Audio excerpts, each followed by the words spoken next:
Understanding genetic diversity. To understand genetic diversity, we must understand the so-called African, and to understand the African is to understand humanity. Due diligence. Man has tried over and over again to try and define himself in a world that came with no instructions. So for millennia, man have created their own creation myths in order to get to the business of manning, creating civilizations, that is. With these creation stories come the ideology of how to arrange themselves in society. Let's take a look at some of the ways that men from the past have chosen to order themselves. 300 BC, the Greeks. With the Platonic Aristotelian view posited that man and the way society is structured is a mere reflection of the world of forms, which is the true reality where immutable and transcendent entities exist independently of the physical world. Plato conceived of a hierarchical structure within the realm of forms, with the form of the good occupying the highest position. The form of the good is the source of all other forms and provides the ultimate standard of truth, beauty, and morality. Plato uses the hierarchical social structure as a means to establish harmony and order within the ideal state. Each class is assigned specific roles and duties based on their abilities and natures, with the aim of promoting the common good and maintaining social stability. The philosopher kings, who possess wisdom and virtue, are entrusted with governing the state, while the warrior class ensures its defense and protection, and the producers fulfill the material needs of society. Aristotle believed in a natural hierarchy where everything has its place and function. Just as there are rulers and subjects in nature, e.g. the soul ruling the body, he posited that human society also has a natural order, where some are meant to rule and others to be ruled. In Metaphysics and On the Soul.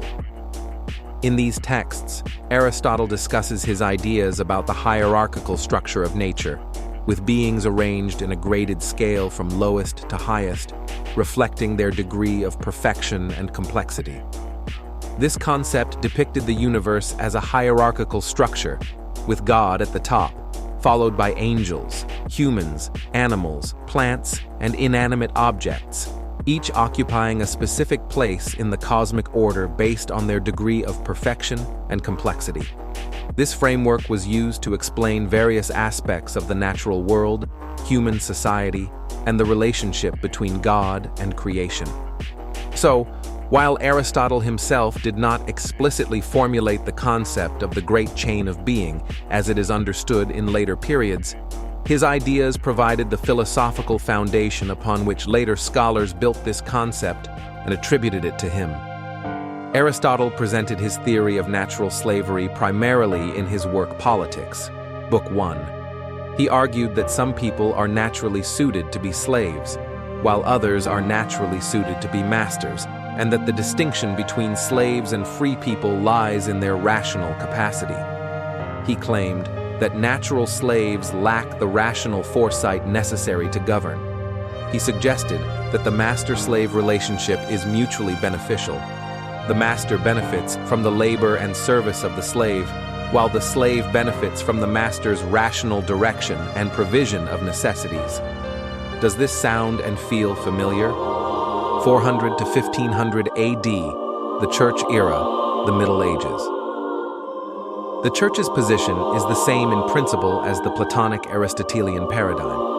The Church believed that a benevolent supernatural God dwelling in a non-physical eternal paradise is the source of everything physical and non-physical, and morality stemmed from him, and he was the head of this hierarchy from which man descended, to whom God gave dominion over the earth and beast. 1600 to 1900, rise of pseudoscience. Scientific racism is the idea that race is biological and that there's a natural hierarchy amongst racial groups, and white people are at the top, substantiated by an array of pseudoscientific methods and theories, but essentially the same in principle as the Church and the Greeks. While trying to create society, it seems man from every culture have been looking for some objective means to establish some kind of legitimate hierarchy through nature to qualify and classify status in our hierarchical societies? Is there some objective quality in a group of men that is advantageous over another group substantially? Or is this a strategy that predatory, narcissistic, ego-driven men use as a tool to create power and control over unsuspecting groups? As you can see in the past, man has used a variety of methods to try to create some kind of legit hierarchy, whether it be sanctioned by God, the king, queen, and even by science. In the present, we still struggle with these outdated concepts and ideas of classism and status today.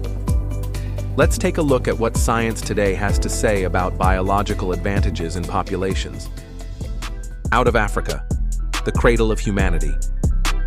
Fossil and genetic evidence indicates that modern humans evolved in Africa about 200,000 years ago, possibly as early as 300,000 years. Although several geographic regions have been proposed as potential birthplaces of our species, there is now growing evidence to support the view that our species probably evolved within structured populations, connected to each other by gene flow across the whole African continent. Thus, Africa has witnessed modern human evolution for much longer than anywhere else. The African continent is also the source of the massive demographic event, known as the Out of Africa dispersal, which began around 60 to 100,000 years ago and spread individuals and their genes outside Africa and throughout the world. Whether present-day people outside Africa descend from a single or multiple founding populations, as well as the timing and routes of their dispersal, are still very much debated. Nonetheless, the signatures of our recent African origin persist in our genomes today. As modern humans dispersed from Africa, probably in small populations, they experienced a dramatic bottleneck. Consequently, African populations today harbor more genetic diversity than any other population in the world, and the genetic diversity found in non-Africans represents only a subset of that found in Africa. Genetics. Genetics has been invaluable in understanding this past. While hominin fossils hinted that Africa was the birthplace of humanity, it was genetics that proved this to be so. Patterns of genetic variation, how similar or different people's DNA sequences are, have not only shown that most of the diversity we see in humans today is present within Africa, but also that there are fewer differences within populations the further you get from Africa. What does this mean, and why does this matter? Think of a species with huge genetic diversity like a hardware store that contains all the tools, equipment, and materials needed for almost every situation. A species with very little genetic diversity is more of a basic toolbox with some tools available to them. Some can be used to fix a problem, but they may not be perfect for the job. Or worse, none of the tools they have are suitable for the jobs they're needed for.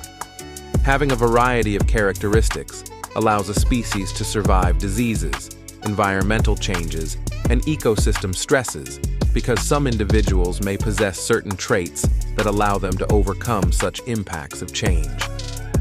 Individuals may die out, but the species will survive. Since Africans have the highest genetic diversity, this means that the pool of potential traits, biologically, phenotypically, and even resistance or susceptibility to diseases, is broader in African populations than those who descended from smaller, less diverse populations. Genetic diversity as a euphemism, survival of the fittest. So there you have it. Man's quest to find out who is naturally of a higher quality is finished. I hope I did not offend, or maybe you would like a euphemism instead? Fine. Let's look at what Darwin meant with the phrase, survival of the fittest. Herbert Spencer first used the phrase after reading Charles Darwin's On the Origin of Species in his Principles of Biology, in which he drew parallels between his own economic theories and Darwin's biological ones. Quote, "This survival of the fittest, which I have here sought to express in mechanical terms, is that which Mr. Darwin has called natural selection, or the preservation of favored races in the struggle for life." End quote. Darwin responded positively to Alfred Russel Wallace's suggestion of using Spencer's new phrase, survival of the fittest, as an alternative to natural selection, and adopted the phrase in The Variation of Animals and Plants Under Domestication. In On the Origin of Species, he introduced the phrase intending it to mean better designed for an immediate local environment. How about the phrase genetic diversity itself? Isn't it a euphemism? I mean, really.